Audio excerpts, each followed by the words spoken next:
Hello, hello, my beautiful people, and welcome to another episode of Woman to Woman with Joanne. I am so excited to share our guest with you for today, the beautiful and lovely Miss Camille Magee. She is an author of the book A Butterfly's Journey. She is an educator at Ridgeland, Mississippi High School. She teaches English too, and she is a beautiful motivator. So y'all help me welcome Miss Camille Magee.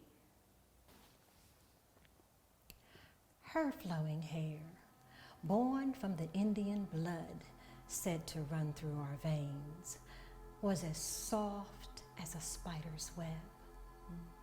Their fingers pulsated as they stroked it, all while the coarseness of my half-inch mane parked desolately in a quiet corner, staring in childlike awe. Yes, I wanted what my sister has. And so, being all of 12 years, a vow was made that if I found her, found beauty, I'd convince her to live with me. I imagined myself sitting on a stoop, my legs crisscrossed, as she whispered in my ear. And so I must find her, search her out, for just as the God that I'd never seen exists, so then existed beauty. A crowded forest is where I met Afro. Be proud, she whispered, while holding up an oaken fist, and you'll surely find your friend. Now, Afro and I were inseparable then, but soon she became dry and brittle from tireless neglect. So I left her and ran upon a burning forest. Lie is my name, she whispered while gripping a jar. Try this, and you'll surely find beauty. Trapped by her lullaby voice, her creamy fingers massaged my scalp, but then specks of tingling morphed into a raging inferno. And so, my trek continued, until behind a path of twists and turns, a tree named French Braids beckoned me. Here, she cajoled, rest here and let me part your path. She was smiling and I liked her immediately. So much so that while mercilessly pulling at my hair, her lies uprooted my soul. Year after year, in endless cities, the search for beauty continued. That is, until right before my 30th birthday. I met a thief then. He robbed me of everything, every chance, every opportunity to find beauty. Decades traveled slowly and I began living, grew into myself. Married, had babies, filled my mind with books and shopping and God and cheesecake. Oh, how I love cheesecake.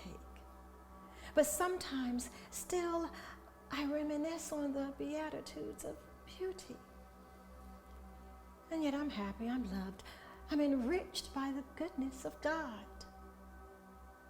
And then, out of nowhere, and somewhere, God pulled me aside and said I could meet her, that I had matured enough, grown enough, loved enough to come face to face with her. Tomorrow, I'll turn 62. And after all these years, she'll finally wait for me. And I'll sit on my stoop with my legs crisscrossed. And she'll whisper to me her secrets. And then I'll share my own secret. The one I've hidden away for years. Absolutely beautiful. Okay, you guys, this is just beautiful. Y'all help me welcome the beautiful Miss Camille Magee. Thank you. Amen. So, Miss Camille, I know you weren't born here in Mississippi, but tell us your journey and what brought you here to Mississippi. Where were you born and raised? I was born in Yonkers, New York. Awesome. And when I was about 2 years old, my mother moved from Yonkers, and she moved us to Philadelphia, Pennsylvania. Mm-hmm. There we stayed, and I was quite happy there. And we stayed there until I was about 10 or 11, and then from there we migrated to a little small town called Burkeville, Virginia.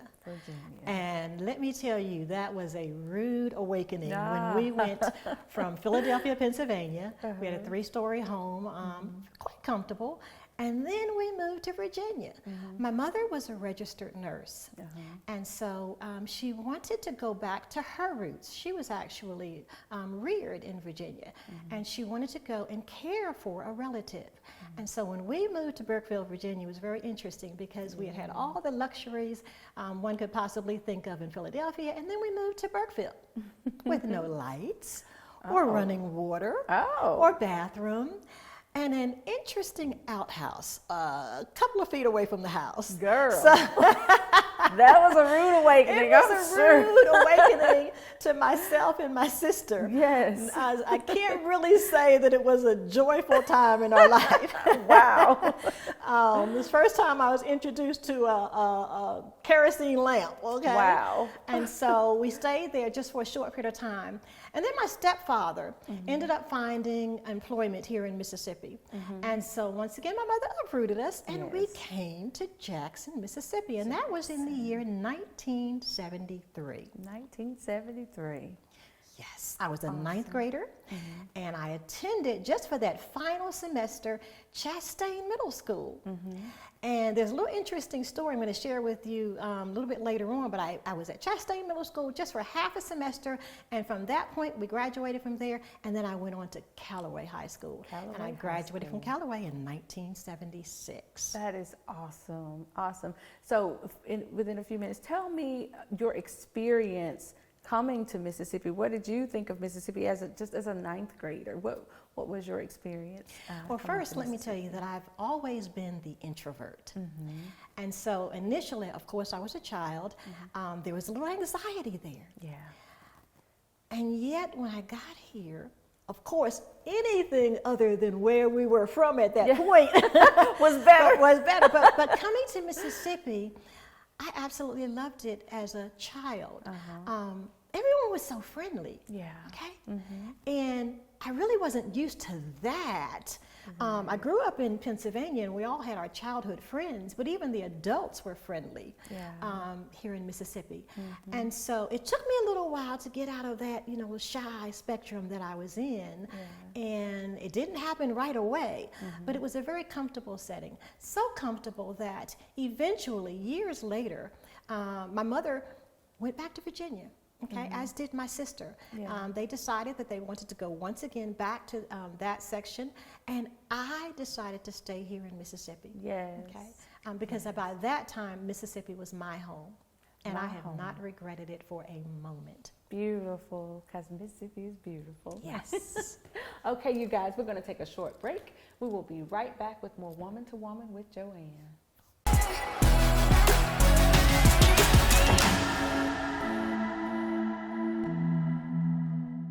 During a public health crisis, it can be hard for those facing domestic abuse to know what to do. Being confined in the same space as an abuser can increase threats to safety, and leaving an abusive relationship during a crisis can be even more difficult than normal. You can help. Ask them how they want to connect and be creative. Be supportive and believe them. Help them think through how to stay safe. Following these tips, you can help victims of domestic violence stay safe during COVID-19. The Stephen James Foundation presents the 5th annual Old School Party with a Purpose. Saturday, May 29th at the Mississippi Trademark Center in Jackson. And on the deck, it's DJ Kid Capri. Hands DJ in the lane. And the legendary Goody Mob. Grab your old school gear and mask up. COVID guidelines strictly enforced. It's DJ Kid Capri and Goody Mob at the 5th annual Old School Party with a Purpose. Saturday, May 29th at the Mississippi Trademark Center in Jackson. Benefiting Stupid Community Services. Get tickets now at eventbrite.com.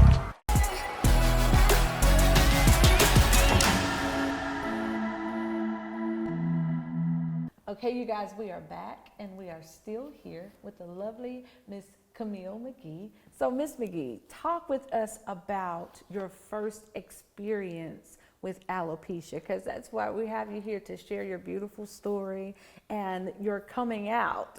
Yes, my coming out. From hiding, yeah. Well, as noted by my reading earlier, I never had long flowing hair. I always wanted long flowing hair because we're taught as a child that our hair is our crown and glory. Right. Okay. And so all through childhood, I wanted what my sister had. She had long flowing hair where if you put the water on it, it would just, just look so pretty and shining. And but my hair was just really always short and sort of like that southern red clayish color. Yeah. And but throughout my life, I still had, just enough hair to braid. But when I hit my mid-30s, I started losing my hair. Well, let me go back. It wasn't even my mid-30s, it was my early 30s. I started losing my hair. And it was as though someone had taken a template and put it around my head and left the middle of my head empty. And then someone had just come by and just shaved all of the hair right from the top of my head. And day after day, month after month, I began to lose more and more and more hair.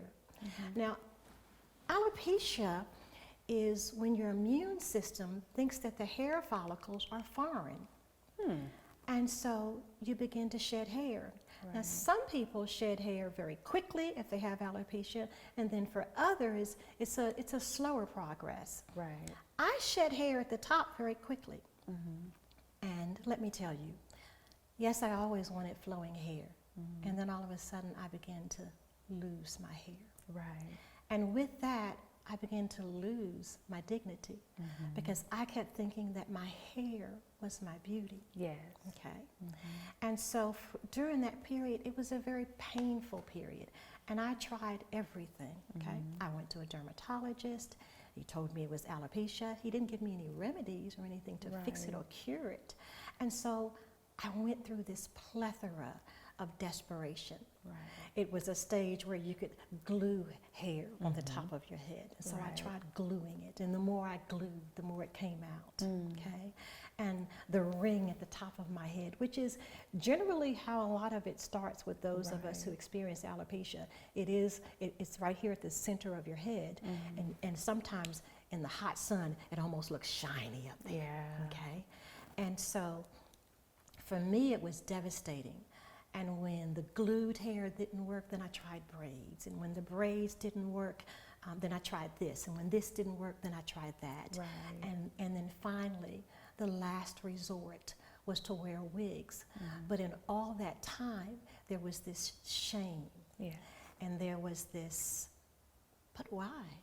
I couldn't figure out, but why? Right. But why? As I'm seasoned now. Yes, but then it created such angst in me because I didn't see other women, okay, walking around with a bald head. Right. I saw other women with perms, okay, and I wanted that. And at some point I had to realize that I would never have that. Yeah.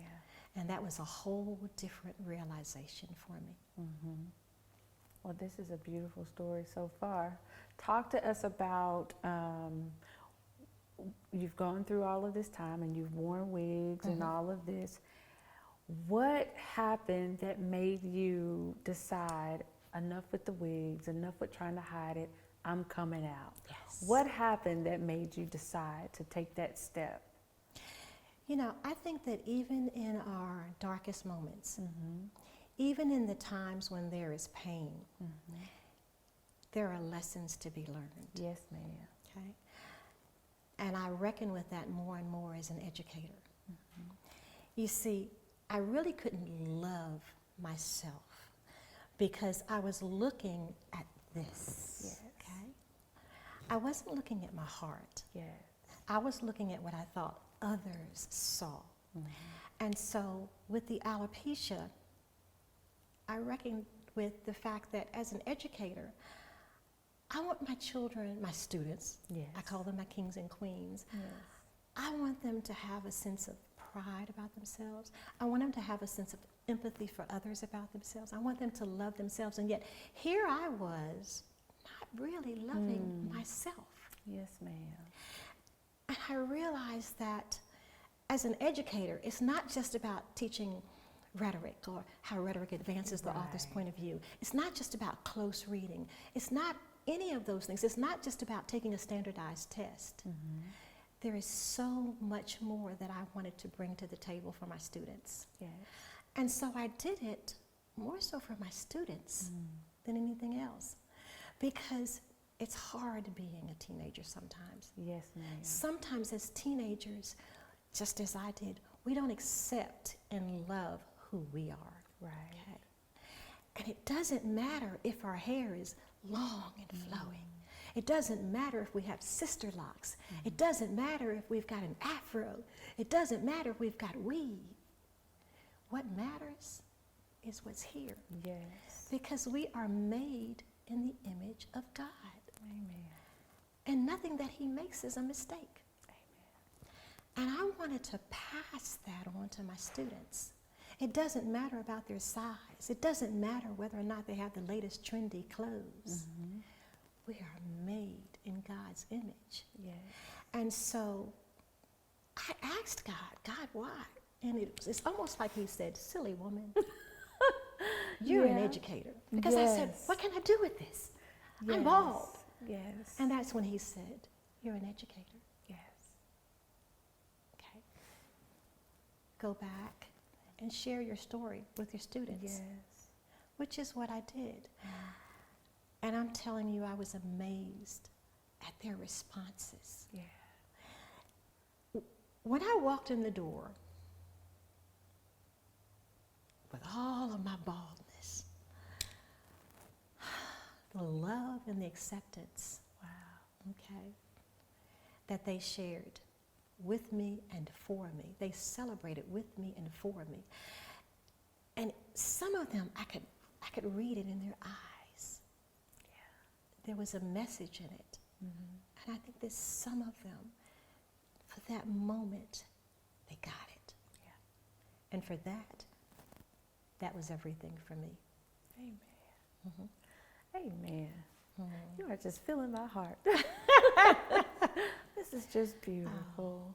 Y'all, we're going to take a short break. So y'all, we're going to take another short break. I know y'all are enjoying this because I'm just eating it up. It's beautiful. But we're going to take a short break. We will be right back with more Woman to Woman with Joanne.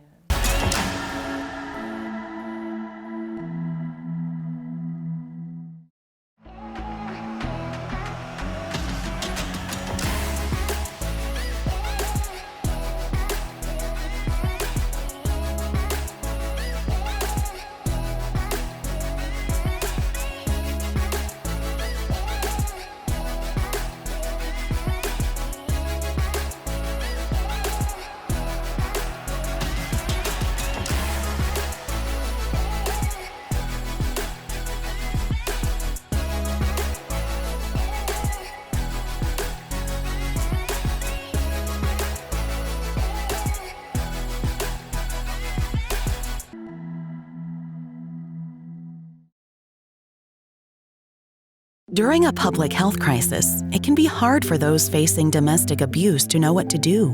Being confined in the same space as an abuser can increase threats to safety, and leaving an abusive relationship during a crisis can be even more difficult than normal. You can help. Ask them how they want to connect and be creative. Be supportive and believe them. Help them think through how to stay safe.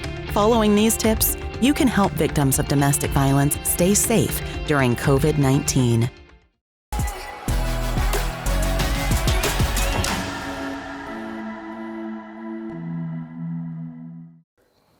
Okay, you guys, we're back and we're still here with the lovely Miss Camille Magee.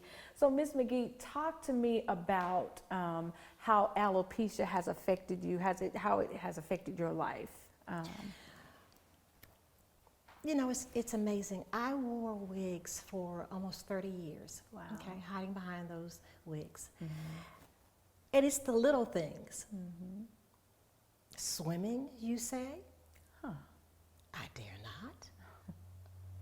It requires a swim cap. Yeah. And what happens when I pull the swim cap off? A hat, you say? Something as simple as a hat.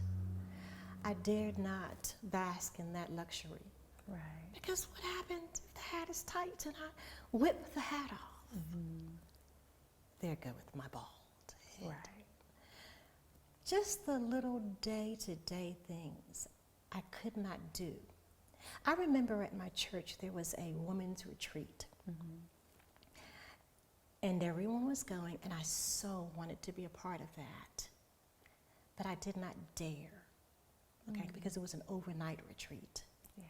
Okay, and I'm bald. In the midst of all of these beautiful women, I'm bald. And there was that shame. And then one final example is, as an educator, we had to go out of state for a conference.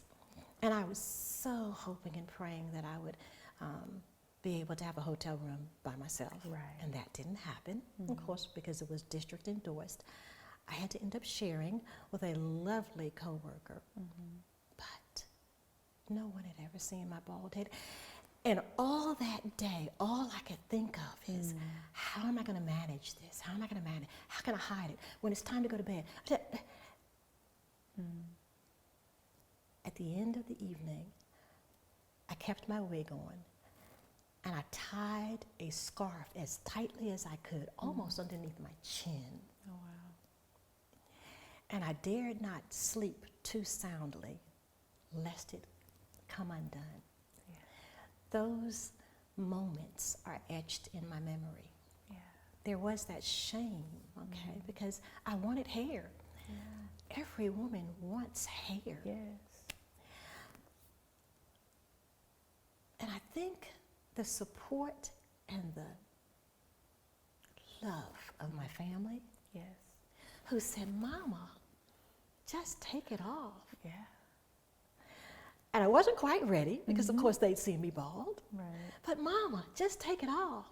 And my daughter, Laurie, she looked at my head one day and she said, but it's a nicely shaped head, Mama, just take it off. And I couldn't imagine what that would look like. But the more I prayed about it and the more I prayed about it and the more I prayed about it, I kept saying, but what do I do with this? Right. It wasn't until the Lord whispered in my ear, okay, that this is yet another ministry for you. Yes. Because as black women, our hair is our jewel. Yes. But what of the women who are like me, okay, who have lost their hair? There is a shame and there is a stigma attached to that. Yes. And so it wasn't until God revealed to me that this is yet another one of your ministries that I said, okay, Lord, I'm ready for this. Yes. And it didn't happen overnight. I planned it. Yes, ma'am. And I said, when my heart is still, then I'll take it off. Yes. And so I planned it for my 62nd birthday. And rather than just come out in the street and say, I'm here, Yeah. I did a social media reveal. Yeah, and I love that photo shoot. I think, in all honesty, once again, even though I was ready, there was still internally just a little bit of, okay, Lord, I'm trusting you on this one. But once again, the outpouring of love and support via social media was just, it wasn't even what it was so much more than even I could have imagined. Right. And I did hear from some individuals who said they'd been experiencing the very same thing. And that my courage to reveal my baldness was encouraging them. Yes. And it was at that point I said, my God, thank you. He is so amazing. Oh, above and beyond amazing. Oh, yes, ma'am. And your story, your testimony can save the life and lives of other women who really don't know how to deal with it, because they really feel that this is my crown and glory and I don't have it. What am I going to do? You know? Yes. Amen. Thank you for sharing that with us. Thank I you. do, with our last few minutes, I want to talk about this beautiful book, A Butterfly's Journey. And it says A Mother's Memoir. So talk to us about your motivation behind A Butterfly's Journey. A Butterfly's Journey is a coming-of-age story. Okay, it's my coming-of-age story. It's a narrative that is painful at times, Yes, ma'am. and yet at the same time, there is a remarkable thing that happens. I wrote that book at a very dark time in my life, and that was when my daughter Helena transitioned. Yes, ma'am. Losing a child, oh, I wish that upon no one. Yes, ma'am. Okay. Now, she was about 30 years old, okay, when she transitioned, and it was a difficult process because once again, we love our children. Yes, ma'am, Okay. we do. We love our children without end, and I'm going to go so far as to say that in writing A Butterfly's Journey, it saved me to a degree, because all of the grief, Yes. all of the things that I wanted to say but couldn't say, Yeah. I wrote down. Yes. And it was a coming-of-age story because the more I wrote, the more I discovered me. Yes. And the more I wrote, the more I discovered Helena. Yes. Helena is my daughter who transitioned, and as I wrote, I realized that I was not the only educator in the family. Yeah. Helena, my butterfly, was an educator. She taught me. A Butterfly's Journey. If you Google Helena Walker, you'll discover that the name Helena Walker is a monarch butterfly. Oh, wow. Wow. And when I was writing that book, it was a journey. It was a journey that took me from the very beginning to the end. It was a journey, it was almost like giving me lemons without any sugar whatsoever to sweeten it. Right. Okay? And learning that with those lemons, yes, sometimes there was heartache, and there was pain, and there was hurt. But sometimes we need those lemons. Yes. Okay? Sometimes we need those lemons to strengthen us. Yes. Just a beautiful story.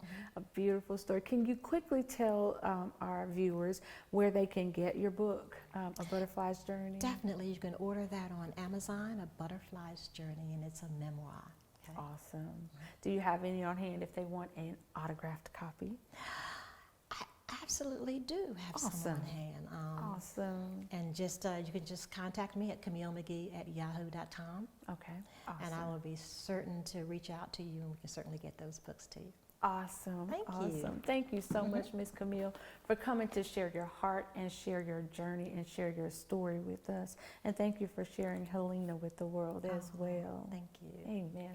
So y'all, be sure to get a copy of A Butterfly's Journey. You can go to Amazon, or you can reach out to her at Camille Magee at yahoo.com, correct? Yes. Awesome, awesome. Well, y'all, this has been another beautiful episode of Woman to Woman with Joanne. Thank y'all so much for joining us.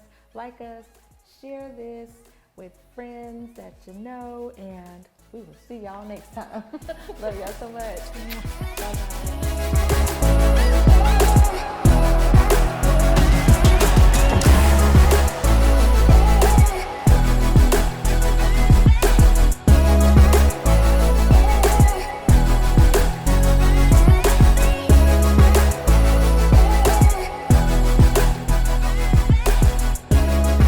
If you would like to be a guest on the show, or if you'd like to sponsor an episode, please reach out to us. You can email us at Joanne at womantowomanwithjoanne.com.